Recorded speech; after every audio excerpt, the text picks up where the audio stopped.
Welcome back to Stories from the River, live here at the NASCAR Hall of Fame at Purpose Summit 2024. I'm Heather Greenwood, guest host for this episode, and I am joined by Carolyn Sakstrup, joining us today fresh off the stage. I know you just finished a session, so congratulations. Thank you. And thank you for joining us. Thank you. Welcome to Stories from the River, a show in which we go behind the scenes at Broad River Retail. So this is your first Purpose Summit, correct? It is, yes. Tell us a little bit about why you're here with your company. Tell us a little bit about that and what kind of called you to join us at the Purpose Summit this year. Yeah, great questions. So I am here at the Purpose Summit on behalf of Thrivent, so representing Thrivent here, and so happy to be doing that. I will tell you there's direct connection because I am at Thrivent because of Thrivent's purpose. Okay. And so because I'm at Thrivent because of Thrivent's purpose, and then Thrivent is here because we have purpose, it all just like makes works sense. together. Yes, it makes sense. It's a good place to be. So what is Thrivent's purpose? Now I have to ask. Yes, Thrivent's purpose is to empower lives of service and faith. Beautiful. Okay, and how long have you been with Thrivent? I've been with Thrivent for 2.5 years. Okay, awesome. So you're here giving a breakout session today. Purpose at Scale, how to empower teams, customers, and community. Yes. Tell me a little bit. There's a lot there in that title. There is a lot there, yeah. And there's intentionally a lot there to say that if you want to present purpose at scale, it really has to run through everything, right? So what you do, what you say, how you show up in the world, and how your team behind the scenes experiences their work and what they're doing, to feel that tangible connection to what is it that has us all in this together, is so important, and it's such a powerful lever when done well. Well said. I just saw somebody who came out of your session, my friend and fellow memory maker, Kim, and she was telling me, she showed me pages of notes of things that you covered. And so one of the things she showed me was something about the T.A.T. So will you tell us a little bit about what that is, what does that group do, and how do they serve? Well, I'm guessing that might be referring to the T.A.T. T.A.T. Thrivent Action Teams. Yes. Thrivent Action Teams. Okay. Yes. I'm like, I don't know about the PAT acronym, but we might have just already gone ahead and named our own there. So you really inspired her. I love it. So Thrivent Action Teams, this is a program that we developed really, truly with our clients, because it was based on client feedback that we developed the program back in 2014. So Thrivent is an organization that has always been very generous with and through our clients in what we give and how we give to communities. We were hearing from clients that they wanted help with how do we take these like great ideas that we have for service to our community, like how can we put our ideas into action a little bit more easily? And so Thrivent Action Teams are sort of like a service project in a box. So you have an idea about a project that you want to do in your community. It could be working with a very well-established local not-for-profit, with your church, or it could be as simple as we have a neighbor who is in need and we want to come together as a neighborhood to help this neighbor. So you have an idea for a Thrivent Action Team, you're a Thrivent client, you submit your idea very quickly. We respond with, yes, your idea has been approved, and here is a $250 gift card for seed money to fund this project, and a box of Live Generously t-shirts. Oh, okay. So these t-shirts are now over 13 million of them out in the world, and that represents 13 million volunteers who have worked with and through Thrivent clients on service projects in their community. That's just a representation of how we support and provide those kits that get people going on their project. Wow, that's beautiful. Congratulations. Thank you. What are some great examples, I'm sure you have many at that count, of what this looks like in action? Yeah, so I can tell you, because I'm relatively new to Thrivent. So for me, and I have 2 kids, 9 and 11, and they've been learning about, where is this place that mommy works, and like, what do you do? And so I was telling them about Thrivent Action Teams, and like, well, that's a great idea. What we should do one. I'm like, yes, you should. We are Thrivent clients. You should do an action team. What do you want to do? And they're like, I don't know. Like, how do we think about things? I'm like, look around at the world around you. What might be possible? And we're literally driving in the car, and they look out the window. They're like, there's a lot of trash by the road right here. And I was like, yes, and we're right next to this creek that we live by. And I happened to remember like hearing something about an organization that helps support the creek and cleanup. And I'm like, when we get home, let's do a little research and figure out if that could be. So it's literally like 1 second I was saying, look around, and the next second we had an idea. They got together with friends and we did a creek cleanup in the area and learned about you can adapt a storm drain to keep garbage out of the watershed. And so all sorts of ways to get inspired once you just like follow that kind of path of inspiration for giving. Yeah, and it's amazing what comes at that age. I also have small kids at home, and so I'm constantly trying to, how do I teach them how to give back to the community? How do I show them how they can make a difference and connect it to something that relates to them at a young age?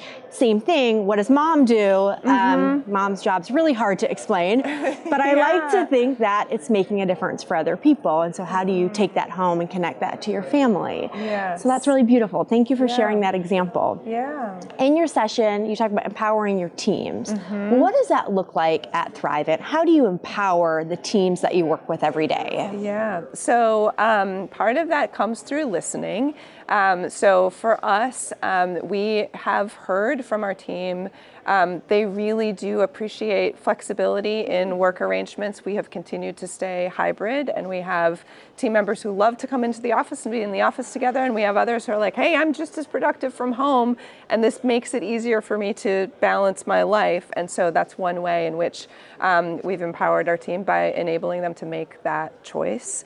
And it's something that helps people with connecting family and frankly, even being able to talk about work with family. So I've had some good opportunities with my kids, again, like going to their events in the car, and we're talking about something they heard me say about work, and they're asking questions. So it's been a fun way for me to connect.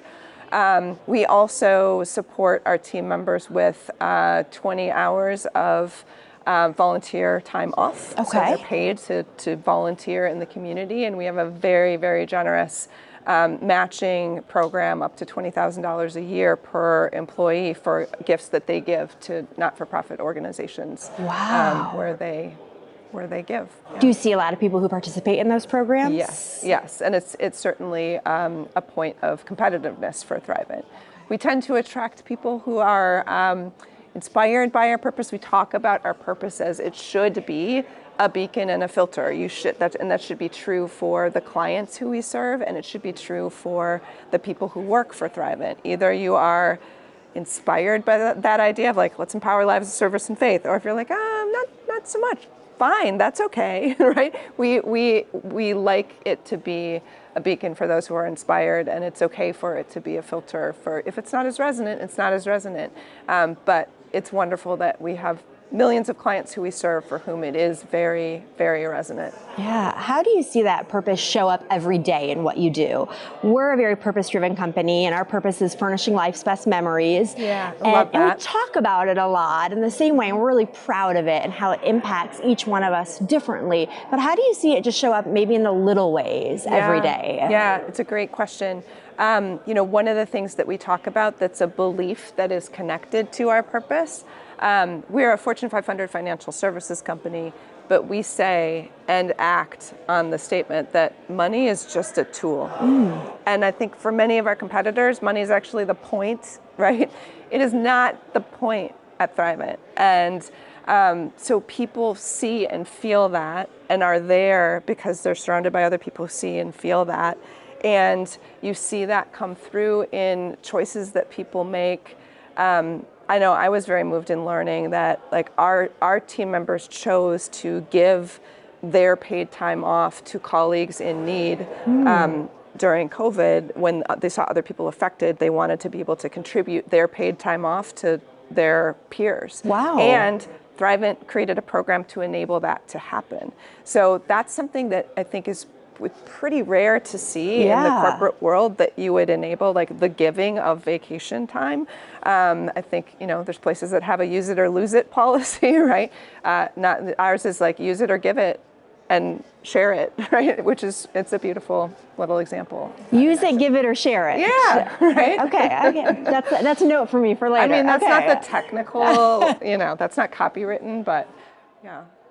I love that. Yeah. So being your first time here at the Purpose Summit, and we had our kickoff yesterday, and today's a really full day. For people not here, what is this experience like?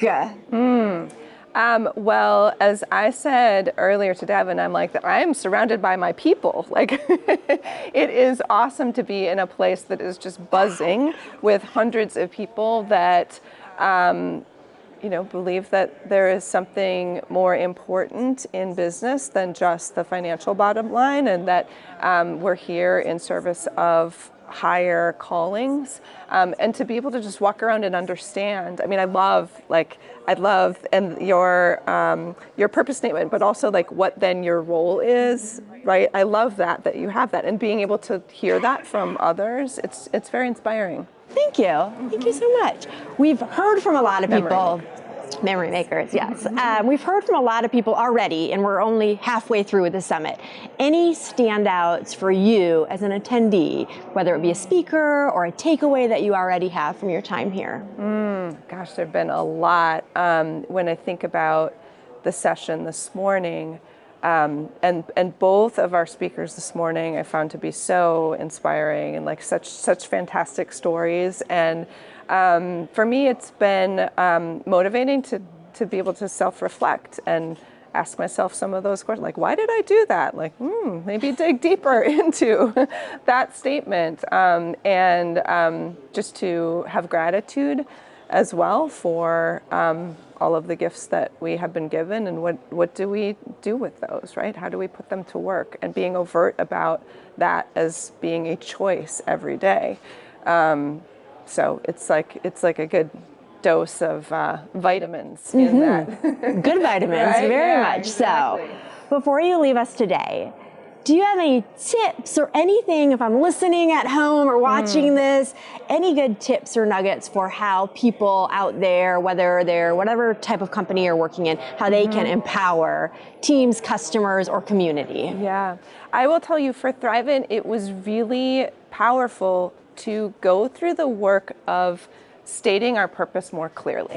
And Thrivent is a 120-year-old company. I'm a firm believer that the best of purpose-driven companies, that your purpose is something that doesn't change, right? And when we go back and look at, yes, the words may have been slightly different, the way that people talked about what they were doing 120 years ago. There are words that they use that we don't, and vice versa, right? The words might be different, but the intent and the essence of it is still there. So the essence of to empower lives of service and faith that guides us today absolutely was there 120 years ago.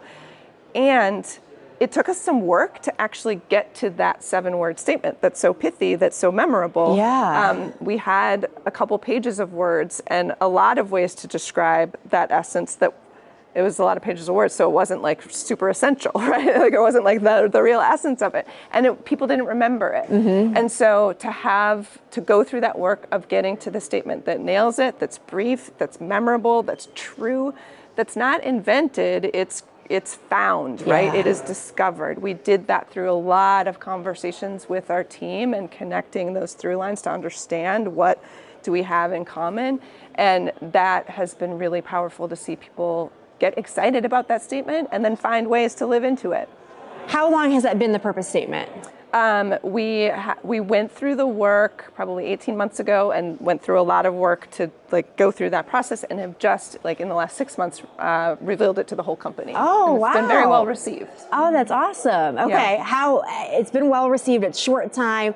Are people excited? Are they encouraged? What is that kind of vibe now being so fresh? Yeah, what we're hearing is this is so much more clear. This does a better job of describing us. I can remember it, and people are using it. So it just comes into it. Frankly, it comes into decision making. If we are here to empower lives of service and faith, that should be a filter for decisions that we make, and it is, right? And so you see people grabbing onto it and using it as a filter and using it as motivation for ideation for what do we do next. It's been exciting to see. I love that. That's so exciting. Carolyn, thank you so much for joining us today. Thank you for your session. There's so much more to come. Thank you for joining us live. For our viewers at home, thank you so much for joining us for Stories from the River. We'll see you soon. Thanks for listening to Stories from the River. To check out more episodes, visit storiesfromtheriver.com. Join us again next week, and remember to like, rate, and subscribe to the podcast.